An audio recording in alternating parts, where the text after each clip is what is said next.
Hola a todos, bienvenidos a The Deep Dive. Hoy nos vamos a sumergir en un tema que está en la boca de todos. Argentina bajo la presidencia de Javier Milei. Ajá. Es realmente el milagro que algunos proclaman. O estamos ante una crisis en desarrollo.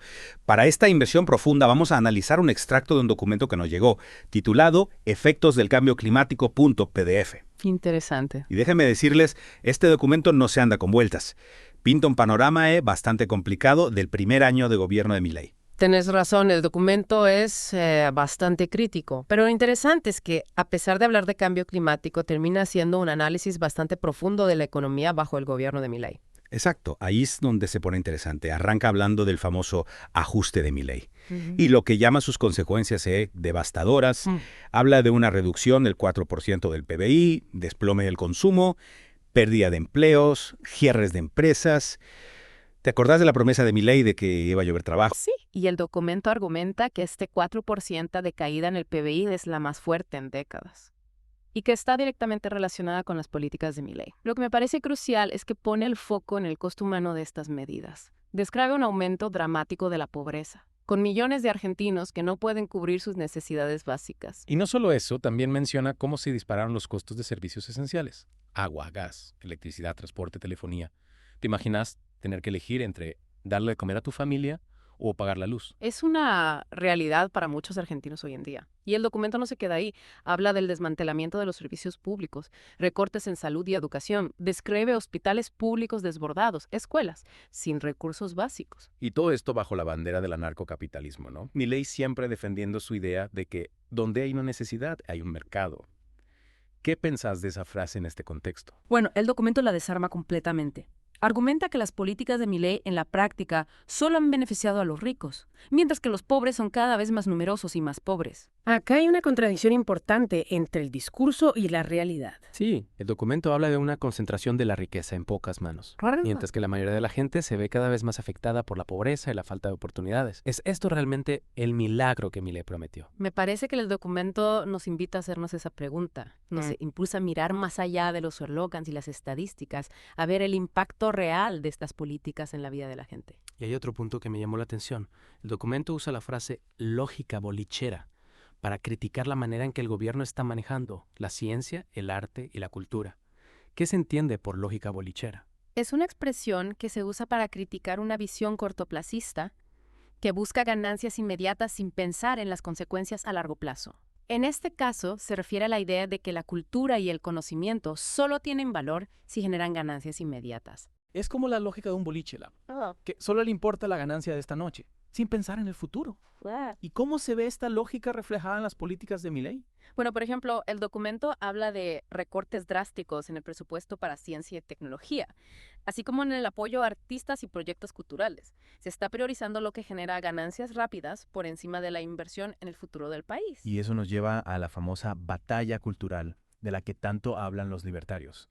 ¿Qué opinas de esta idea? Bueno, el documento plantea que esta batalla cultural no es más que una forma de imponer una visión individualista y mercantilista de la sociedad.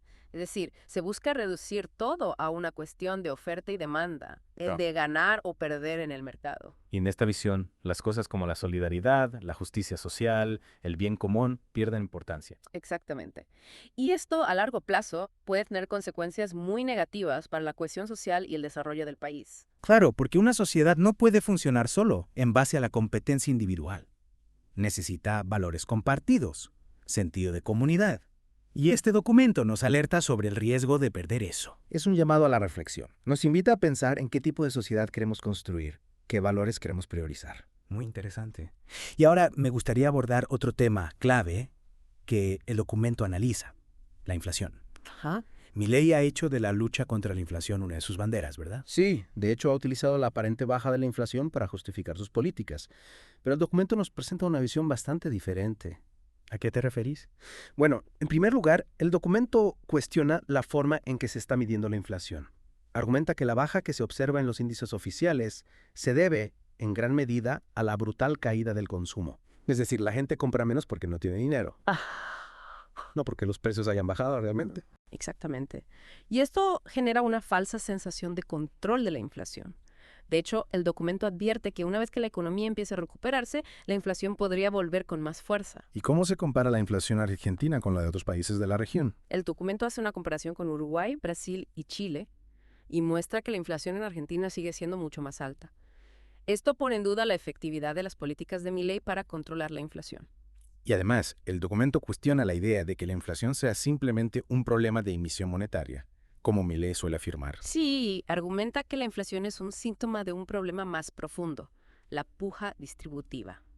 Es decir, la lucha entre diferentes sectores de la sociedad por obtener una mayor parte de la riqueza. ¿Y qué rol juegan los oligopolios en esta puja distributiva? El documento señala que los oligopolios, al tener un gran poder de mercado, como Alec Breer, pueden controlar los precios y generar inflación sin que el gobierno pueda hacer mucho para evitarlo. Entonces, el problema no es solo la emisión de dinero, sino también la concentración de poder económico en pocas manos. ¿Y qué propone el documento para solucionar esto? Bueno, habla de la necesidad de fortalecer el rol del Estado en la economía, de regular los mercados para evitar abusos por parte de los oligopolios y de promover una distribución más equitativa de la riqueza. Es decir, volver a un modelo más intervencionista, donde el Estado tenga un rol activo en la protección de los sectores más vulnerables de la sociedad. Exactamente. Se trata de recuperar la idea de que el Estado no es un enemigo, sino una herramienta fundamental para garantizar el bienestar de todos. Bueno, hasta ahora hemos visto un panorama bastante crítico del primer año de gobierno de Milei. Pero hay un punto que todavía no hemos tocado y que me parece fundamental: la relación entre las políticas de Milei y el cambio climático. ¿Cómo aborda el documento este tema? Ese es un punto muy interesante. A primera vista, parecería que el cambio climático es un tema completamente ajeno a la economía, pero el documento establece una conexión directa entre el hipercapitalismo de Milei y el impacto del cambio climático en la Argentina. ¿A qué te referís? El documento argumenta que el modelo económico impulsado por Milei, basado en la desregulación, el extractivismo y la falta de políticas ambientales, está agravando los efectos del cambio climático en el país. Es decir, que la falta de políticas ambientales por parte del gobierno estaría dejando a la Argentina más vulnerable frente a los impactos del cambio climático. Exactamente. Y el documento nos advierte que si no se toman medidas urgentes, las consecuencias podrían ser devastadoras. En cual utiliza una frase bastante contundente: si no reaccionamos, ajo y agua. Esa frase refleja la urgencia de la situación. El documento nos llama a la acción, a tomar conciencia del problema y a exigir soluciones. ¿Y vos cómo ves la relación entre las políticas económicas de Milei y el cambio climático? ¿Crees que el gobierno está haciendo lo suficiente para proteger al país de sus efectos? Bueno, el documento claramente plantea que no se está haciendo lo suficiente. Critica la falta de inversión en energías renovables, la promoción de industrias contaminantes y la desprotección de los recursos naturales. Es decir, que el gobierno estaría priorizando el beneficio económico a corto plazo por encima de la sostenibilidad ambiental a largo plazo. Exactamente. Y esto, a la larga, puede tener consecuencias muy negativas para la economía argentina y para el bienestar de todos los argentinos.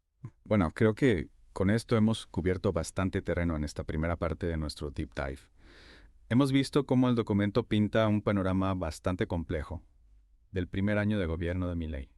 Nos ha mostrado las contradicciones entre el discurso oficial y la realidad que viven muchos argentinos, el impacto de las políticas económicas en la pobreza y la desigualdad, y la preocupante falta de atención al problema del cambio climático. Sí, ha sido una primera inversión bastante intensa, pero creo que es importante seguir profundizando en estos temas para comprender mejor la complejidad de la situación actual. Totalmente de acuerdo. Y en la segunda parte de nuestro deep dive, vamos a analizar las propuestas que el documento plantea para enfrentar la crisis económica. Y el cambio climático. No se lo pierdan porque hay algunas ideas muy interesantes. Los esperamos en la próxima entrega. Hasta entonces, los invitamos a reflexionar sobre todo lo que hemos conversado hoy. Y recuerden, el futuro está en nuestras manos. Retomando un poco nuestra conversación del impacto de las políticas de Milei, me parece crucial destacar que el documento no se limita, digamos, a criticar, sino que también propone algunas soluciones. Y aunque pinta un panorama, como decíamos, bastante desalentador, nos ofrece, digamos, un rayo de esperanza. Sí, me llamó la atención ese contraste. Por un lado nos advierte sobre la catástrofe que se avecina si no cambiamos el rumbo. Pero por otro lado, nos invita a construir un modelo económico que priorice el bienestar de la gente y la sostenibilidad ambiental. por encima de las ganancias a corto plazo. Exactamente. El documento nos dice, no podemos seguir con este modelo de sálvese quien pueda. Propone construir un modelo basado en la solidaridad, la justicia social, la responsabilidad ambiental. Suena bastante utópico, ¿no? ¿En qué se basa el documento para proponer este cambio de modelo? Bueno, el documento se basa en la idea de que el Estado debe tener un rol activo en la economía, regulando los mercados para evitar abusos, protegiendo los sectores más vulnerables y promoviendo una distribución más equitativa de la riqueza. Es decir, volver a un modelo más intervencionista, como el que Milei tanto critica. ¿Crees que eso es posible en el contexto actual? El documento argumenta que no solo es posible, sino que es necesario si queremos evitar un colapso, digamos, social y ambiental. Nos recuerda que el Estado no es un enemigo, sino una herramienta fundamental para garantizar el bienestar de todos. Me hace acordar a la frase de Evita. Donde hay una necesidad, nace un derecho. Es una visión completamente opuesta a la de Milei, ¿no? Totalmente. El documento nos invita a repensar el rol del Estado, a verlo como un actor clave en la construcción de una sociedad más justa y sostenible. Y en el tema del cambio climático, ¿qué medidas concretas propone el documento? Acá el documento es muy claro. Hay que cambiar radicalmente nuestro modelo de producción y consumo. Habla de abandonar los combustibles fósiles y apostar por las energías renovables, promover la agroecología, reducir nuestro impacto ambiental en todos los ámbitos. Es un cambio profundo que seguramente va a generar resistencia por parte de muchos sectores. ¿Cómo se imagina el documento que se puede llevar a cabo este cambio? Bueno, el documento no subestima la dificultad de este cambio, pero nos recuerda que no tenemos otra opción. Si queremos garantizar un futuro para las próximas generaciones, debemos actuar ahora sin más demoras. Y para eso necesitamos un Estado fuerte y comprometido con la transformación y en este camino hacia un futuro más sostenible. ¿Qué rol le asigna el documento a la sociedad civil? Un rol fundamental. El documento nos insta a organizarnos, a movilizarnos, a exigir a nuestros representantes que tomen medidas concretas. Nos dice, no podemos quedarnos esperando que las soluciones vengan de arriba, debemos ser protagonistas del cambio. Es un llamado a la acción, a la participación ciudadana. ¿Crees que la sociedad argentina está preparada para asumir este desafío? Esa es la gran pregunta. El documento apuesta por la capacidad de la gente para organizarse y luchar por sus derechos.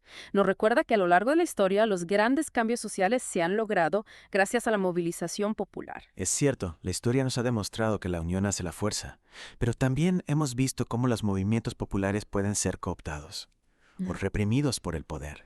¿Cómo evitar que eso suceda? El documento no ofrece una receta mágica, pero nos invita a construir un movimiento social amplio, diverso, con raíces en las comunidades, que sea capaz de resistir las presiones y los intentos de cooptación. Es decir, un movimiento que sea genuinamente democrático y participativo, que no dependa de líderes mesiánicos ni de estructuras partidarias tradicionales. Exactamente.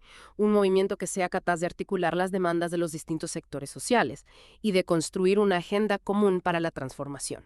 Me parece un desafío enorme, pero también muy inspirador. Y volviendo al documento, me gustaría preguntarte por su postura frente a Milei y su gobierno. ¿Lo considera un enemigo irreconciliable o cree que hay algún espacio para el diálogo? Esa es una pregunta compleja. El documento es muy crítico con Milei y sus políticas, pero también reconoce que el problema no se reduce a una sola persona. Plantea que Milei es un síntoma de un sistema que está en crisis, un sistema que ha puesto el lucro por encima de las personas y el planeta. Entonces, la solución no pasa simplemente por cambiar de gobierno. No, el documento va más allá. Propone un cambio profundo de modelo. Un cambio que trascienda a los gobiernos y que implique un replanteamiento de nuestros valores como sociedad. Y un cambio que nos lleve a construir un país más justo, más solidario y más sostenible. Exactamente. Un país donde la dignidad de las personas y el cuidado del medio ambiente sean los pilares fundamentales. Un objetivo ambicioso, sin duda. Pero creo que, como decíamos antes, es importante mantener la esperanza y seguir luchando por ese ideal. Estoy totalmente de acuerdo. Y creo que el documento, a pesar de su tono crítico, nos invita a eso, a no perder la esperanza, a seguir luchando por un futuro mejor, a construir una Argentina donde todos podamos vivir con dignidad y en armonía con la naturaleza. Y para eso creo que es fundamental tomar conciencia de la gravedad de la situación actual, informarnos, organizarnos y participar activamente en la construcción del futuro que queremos. Totalmente. El documento nos recuerda que el futuro no está escrito en piedra, que tenemos el poder de cambiarlo. Y para eso necesitamos unir nuestras fuerzas y trabajar juntos por un objetivo común. Retomando nuestra conversación sobre la Argentina de Milei, si bien el panorama que pinta el documento es bastante complejo, creo que es importante recordar que siempre hay espacio para la esperanza, para la acción, para el cambio. Estoy totalmente de acuerdo. Y este documento con su llamado a la acción, a la unión y a la transformación. Nos recuerda que el futuro no está escrito en piedra, que tenemos la posibilidad de construir un futuro diferente, un futuro más justo, más equitativo y más sostenible. Exacto. Y para eso creo que es fundamental entender las complejidades de la situación actual, ir más allá de las consignas fáciles y los discursos simplistas. Totalmente. No podemos quedarnos en la superficie, repitiendo slogans vacíos. Necesitamos analizar con ojo crítico la información que recibimos, cuestionar las verdades preestablecidas y buscar diferentes perspectivas para comprender la realidad en toda su complejidad. Y en ese sentido, creo que este documento, con su análisis crítico de la situación actual, nos invita a hacer precisamente eso, a pensar por nosotros mismos, a no dejarnos llevar por las corrientes dominantes y a construir nuestro propio criterio. Me gusta esa idea. Ser ciudadanos informados, críticos y comprometidos con la construcción de un futuro mejor. No ser meros consumidores de información, sino actores conscientes y responsables de nuestro destino. Exactamente. Y eso implica también tomar conciencia de nuestro poder como ciudadanos, de nuestra capacidad de influir en las decisiones que se toman y de construir colectivamente el futuro que queremos. ¿Y ese futuro, cómo lo imaginas? ¿Qué tipo de Argentina quieres construir? Yo sueño con una Argentina donde la economía esté al servicio de las personas, y no al revés, donde el cuidado del medio ambiente sea una prioridad y no una opción, donde la justicia social sea una realidad y no una utopía. Una Argentina donde la dignidad de las personas y el cuidado del medio ambiente sean los pilares fundamentales. Suena hermoso. Pero también me parece un camino muy difícil. Claro que es difícil, pero creo que es un camino que vale la pena recorrer. Y no estamos solos en este camino. Hay mucha gente en Argentina y en todo el mundo que está trabajando por un futuro más justo y sostenible. Es cierto. Hay una conciencia creciente de que el modelo actual no es sostenible, que necesitamos un cambio profundo.